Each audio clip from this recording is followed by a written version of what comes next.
Hello, and welcome to Let's Talk Spoop. I am your host, Don, and today we're going to talk about The First Omen, which came out last weekend. I know I'm a little late to the party. I did see it on opening night, but I've been a little busy, so I'm finally getting into it. As per usual on Let's Talk Spoop, we break things into six separate categories. Those six separate categories are story, acting, music, atmosphere, look, and finally, creep.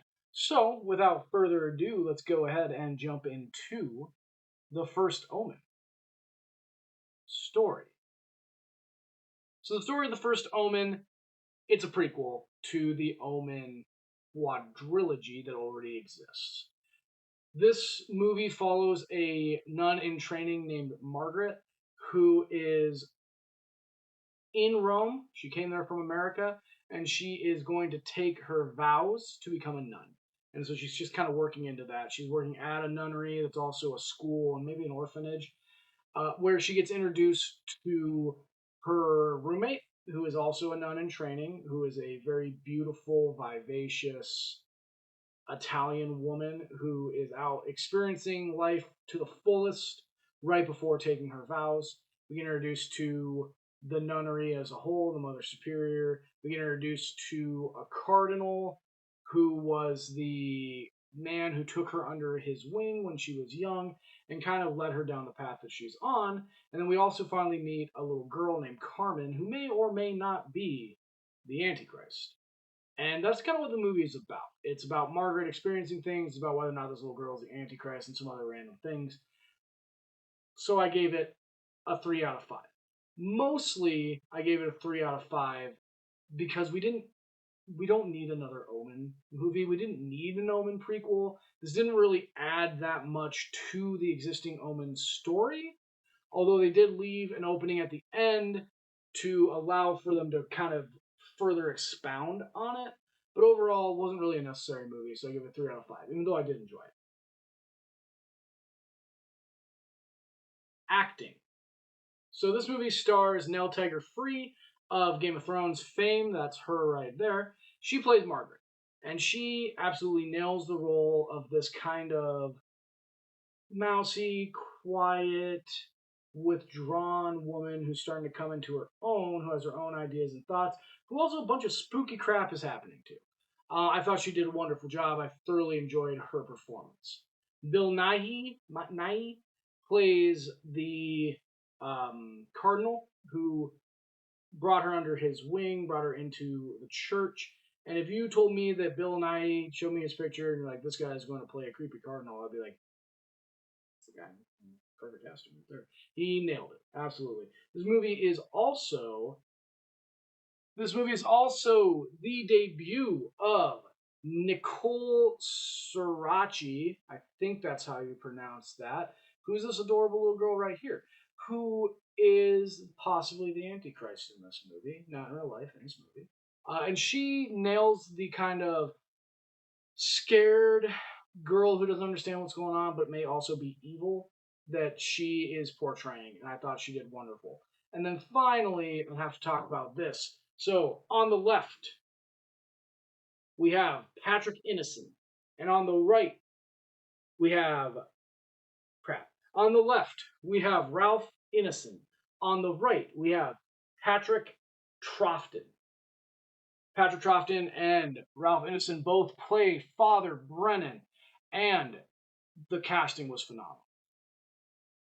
Ralph Innocent looks the part, sounds the part. He is perfect for replaying the role of Father Brennan, who in the original Omen is the one who explains to Gregory Peck that his son is the Antichrist.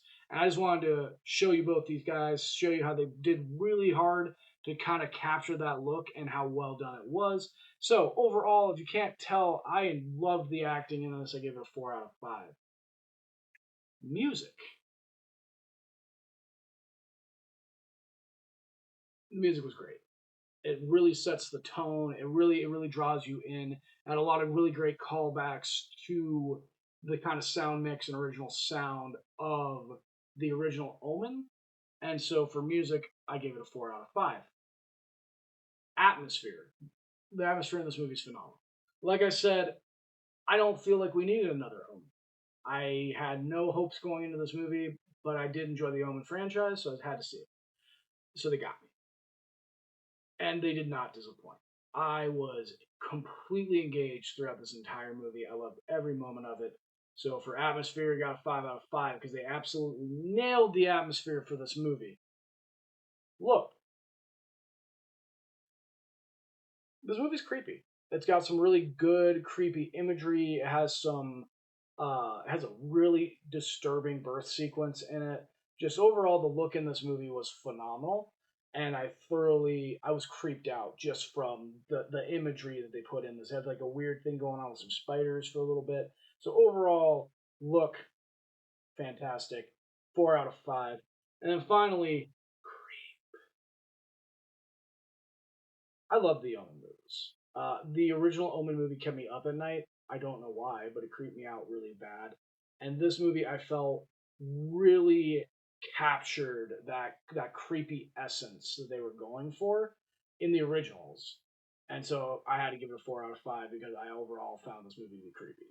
So what does that mean? Well, if you guys haven't already caught the trend here, this movie overall is a 4 out of 5. This is a phenomenal movie. I thoroughly enjoyed it. If you are a fan of the Omen franchise, you should go see this movie because they did not disappoint. If you're not a fan of the Omen franchise, then maybe let it go, but it's still pretty good. But this movie is a slow burn. It's a 2 hour long movie. It takes a while to get into the action of what's going on. A lot of it's build up, creepiness, trying to freak you out before we actually get to what's happening. Also, this is a majority feminine cast. So if you're one of those people who believes that the Hollywood's gone woke and we're replacing all of our movies with all female actors, then you might not enjoy this movie because it is an all female cast. And typically, Omen movies aren't predominantly female. They're usually mostly masculine casts. So if you're one of those people that bugs, again, maybe give this movie a pass. But otherwise, if you like slow burn horror, if you like the Omen franchise, you should totally check this movie out. But tell me, what do you guys think? Think about dropping a comment down in the comment section below.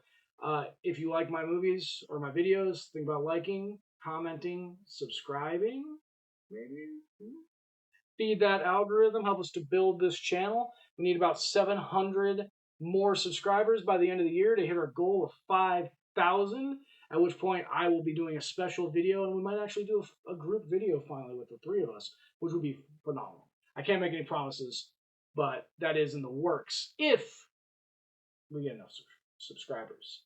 So, come join the channel. And with that, okay, thanks, bye.